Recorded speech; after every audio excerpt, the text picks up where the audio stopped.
What is up, everybody? Welcome back to Sports Gambling Daily for a Saturday. It is May 4th. Thank you so much for spending a couple minutes of your day here with me.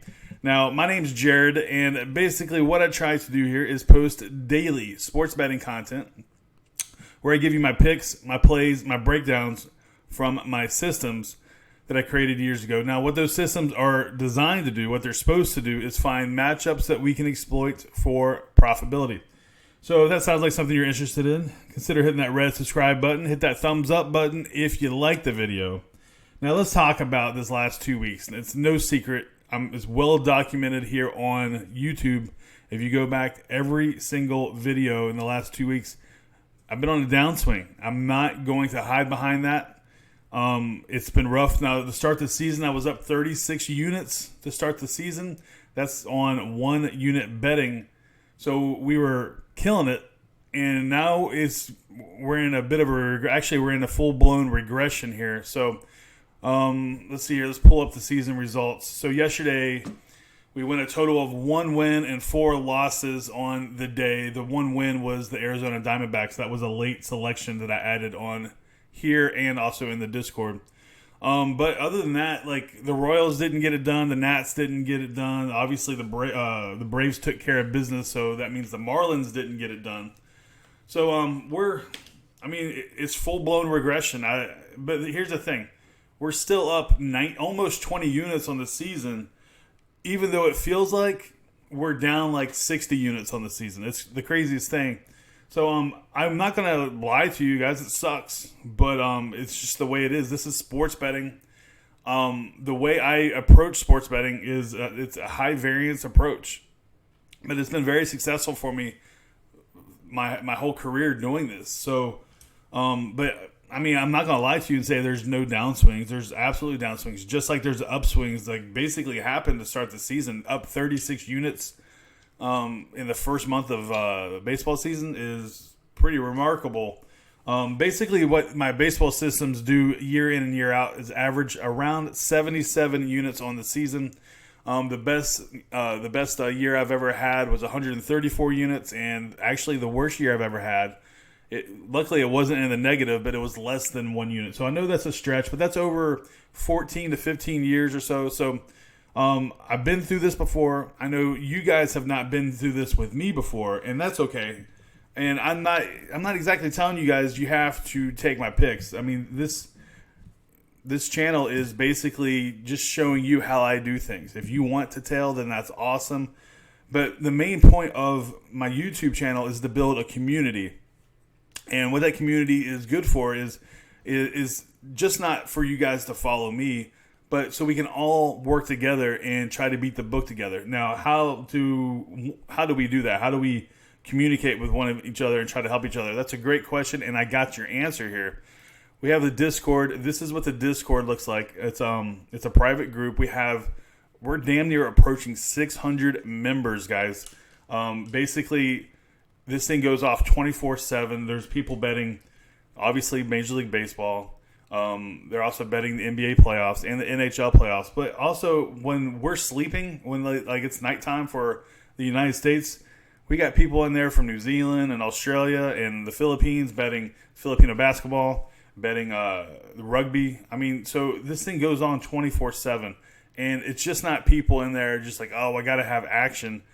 There are people who are really breaking down these games and know what they're talking about. So it's just not me, and it's just not like some place where you can come and, you know, like just follow my stuff, because that's not what I created that for. I created it so we can have something strong that all of us can work together. I guarantee you, if you add up every single play in there from the top handicappers in there, then we're up big time. So come check it out.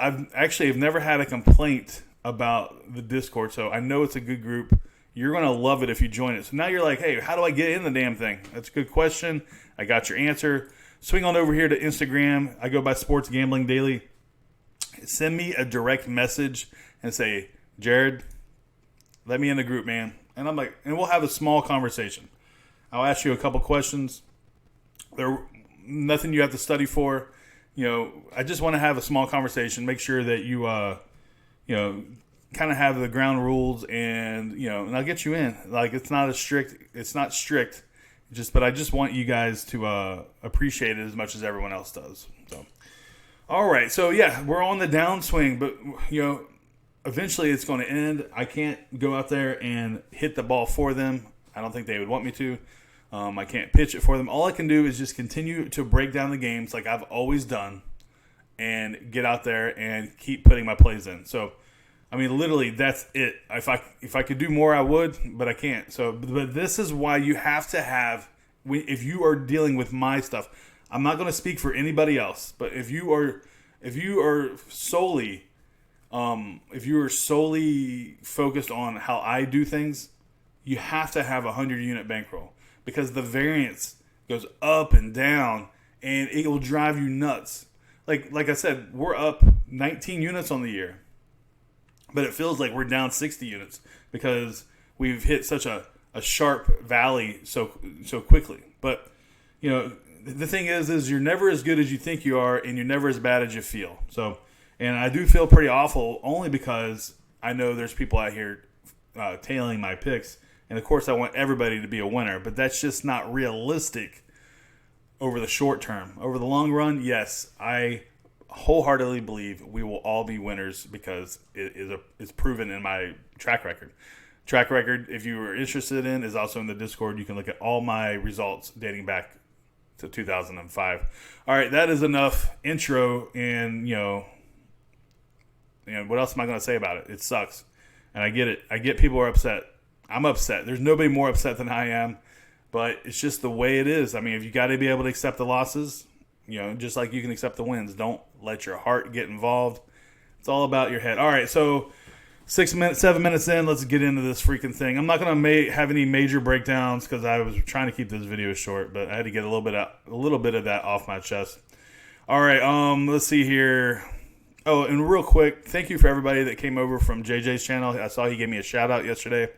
Unfortunately, I gave you guys 3 losers yesterday, but I gave you the 1 winner, but 3 losers suck. So, but I do appreciate JJ. Thank you so much. And, welcome to everybody that's new. I appreciate you guys taking your time to come over here and hit that subscribe button. All right, let's talk about matchup number 1. We got the Twins versus the Yankees.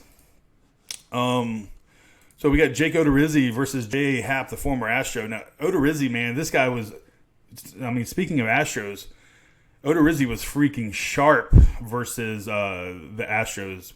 He basically shut out the Astros over 7 innings, and the Astros ended up losing 1-0 in that game. He only needed 86 pitches to basically make the Astros bats look freaking stupid. That was his 3rd straight quality start.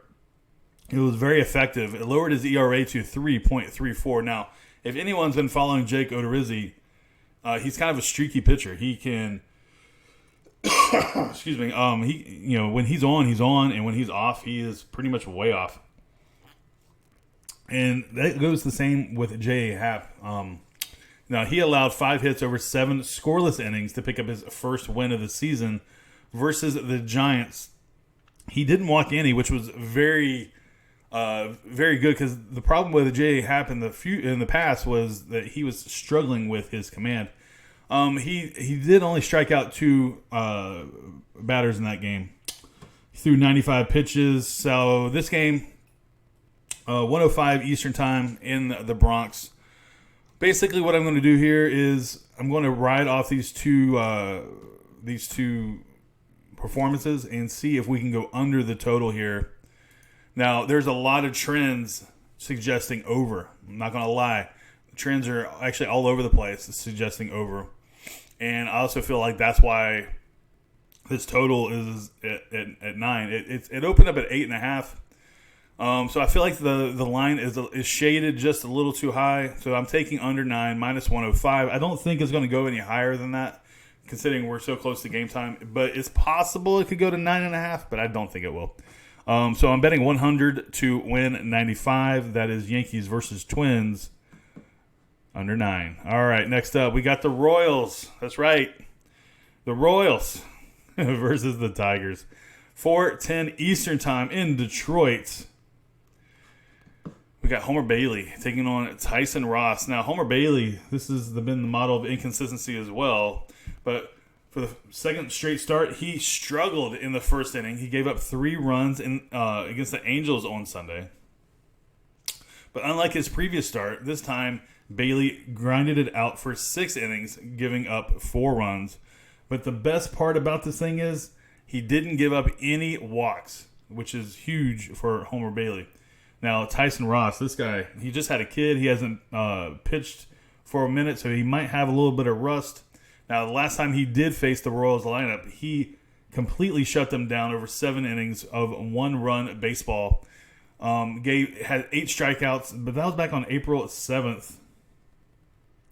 So, but he hasn't pitched since April 24th when he lost to Boston. So, is there a little bit of rust? Possibly. He had 1-3 record.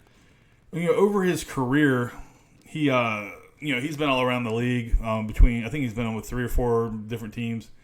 He has not been a very dominant pitcher. He has a career ERA of just shy of 4. So, I like the opportunity here. If just like any opportunity that when I give you guys a wager here, is I like the Royals. The Royals plus 115. I'm going with them again. 100 to win, 115. I really feel like this line is wrong. Again, I feel like this is closer than it needs to be. I feel like they're not giving the Royals enough respect. It's hard for me to say that over and over again because I feel like maybe I'm getting proved wrong, but I'm telling you, it just feels weird. So, and also, I don't know. I'm just going to go with the Royals here because that's what the system says, and that's what my numbers say as well. So I wouldn't be surprised if this game goes over. However, considering Homer Bailey and Tyson Ross do like to give up the long ball. So, all right, moving on. Matchup number 3, we got the Nats versus the Phillies. We got Patrick Corbin taking on Jake Arrieta. All right, let me pull up my notes here. Now, Patrick Corbin, this guy came from, I believe it was Arizona last year. He's been pretty on point, except for the last start he had. But before that, he's been pretty much crushing it. But last game versus the Cards, I just got done rewatching that game. He was missing the spots left and right. It was the most runs he gave up 6 runs in 5 innings versus the Cardinals. It was the most runs he's given up in a single start in more than a year. Now he will attempt to make it happen in this game versus the Phillies. Now, yeah, he was all over the place in some of his pitches versus the Cardinals, and it was disappointing because sometimes he would get good contact, good ground ball contact. And then, where you could tell he was throwing good pitches, and then all of a sudden, he would just struggle to pitch around Yadier Molina. And then, he would just put himself in bad spots. So, I don't know if he was just not focused or whatever it was, but he definitely struggled his last time out. Now, Jake Arrieta, he has allowed 1 run through 5 innings on Saturday against the Marlins. I mean, who's basically not doing that against the Marlins? He allowed 4 runs without recording an out in the 6th, however. That raises ERA by nearly a full run. He basically has been pitching solid for the most part up until that moment. Now, Jake Arrieta, what's there to say? He's a great pitcher. He is prone to giving up the long ball over his career, so that's something to watch out for. But all in all, I am taking the Natties plus 108 versus the Phillies, 100 to win, 108. All right, guys, that'll do it for this edition.